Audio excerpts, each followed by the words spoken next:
Good Sunday morning, everyone. Meteorologist Jason Doris here with NBC 10 Province. And as everyone's a little bit curious at this hour is about that snow that we're finally starting to see in parts of Rhode Island. We've been waiting for it to actually reach the surface for a little bit now, as we've had a lot of dry air from this Arctic air mass kind of evaporating those snowflakes before they've actually reached the ground. But we can see some of those darker blues now starting to make its way into parts of Westerly, Charlestown, Hope Valley, Richmond. That is enough to overcome that dry air, and that is why those flakes are now starting to come down. And as they continue to do so, we're anticipating them to be able to stick right off the bat. Again, our temperatures are still in the single digits for many of us. So that means over the next hour or so, road salt is basically useless, as it's really ineffective at under 10 degrees or so. But I want to start with the timeline of kind of what we're expecting as we go forward through today, tonight, and tomorrow.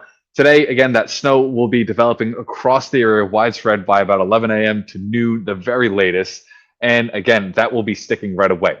By about 1, 2 o'clock, we're starting to see those snowfall rates ramp up, and we could be seeing them approach about 2 inches plus per hour for several hours, all the way into the evening time frame, leading to difficult travel and potentially near zero visibility too.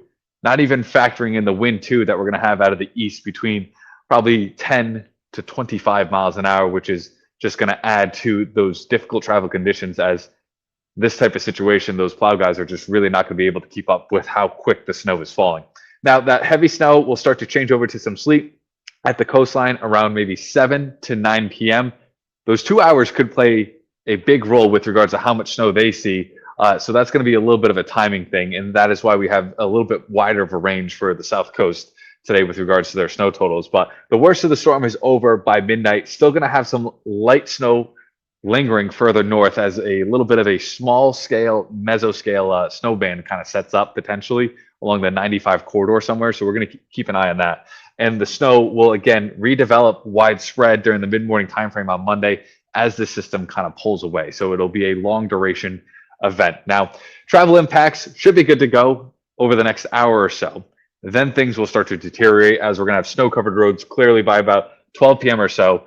And then in and around the Patriots game, I know it's so tempting to want to go watch the game with your friends or your buddies, but probably not the best idea today, because it is going to be near impossible to be getting around, especially after the game, as we're going to have, again, visibility probably less than a half mile, closer to a quarter mile, and those heavy snowfall rates coming down, snow-covered roads, close to a foot of snow on the ground, widespread across Rhode Island and southeast Massachusetts by the time the game is ending around 6, 7 o'clock. So be prepared for that. Road conditions still in poor condition, probably even as we're starting to see that mix develop across the area.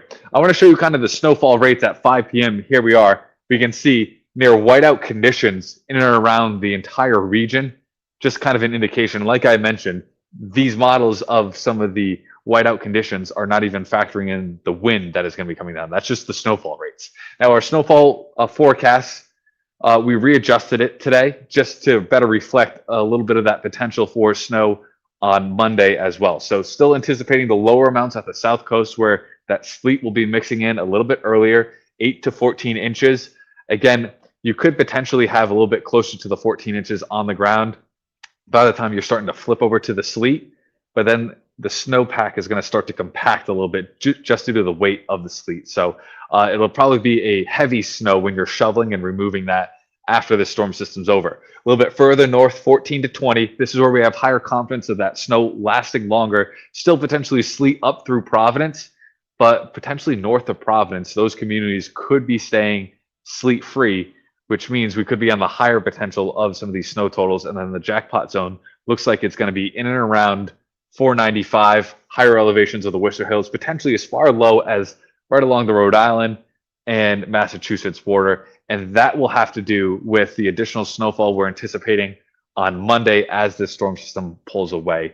Again, long duration event. Make sure you're just kind of taking it easy today, hunkering down, just because there's no reason to really risk anything with intense snowfall rates that will be coming down later on today. So coming up in another 10 minutes, I'll be back on NBC 10. We're doing a little bit of a weather and also Patriots special for the last hour of our Sunday Sunrise show. So catch us then, and I'll give you a full hour-by-hour breakdown kind of what we can expect from this storm system.